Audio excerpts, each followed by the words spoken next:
جماعت اسلامی نے load shedding اور petroleum مصنوعات کی قیمتوں میں اضافے کے خلاف احتجاج کیا ہے۔ لاہور میں ہونے والے احتجاج کا احوال جانیے عدنان شیخ کی رپورٹ میں۔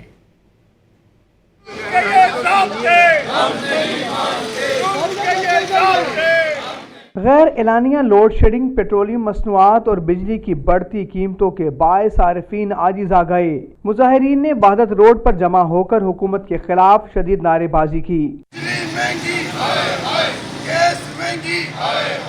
جماعتی اسلامی کے رہنماؤں کی رائے میں حکومت نے مہنگائی کر کے صنعتوں اور کاروبار کو برباد کر دیا ہے۔ عوام پہلے ہی بجلی کے بلوں سے تنگ تھے، اب رہی سہی کسر لوڈ شیڈنگ نے نکال دی ہے۔ عام آدمی کے لیے پیٹرول کے اندر لیوی 108 روپے ہے۔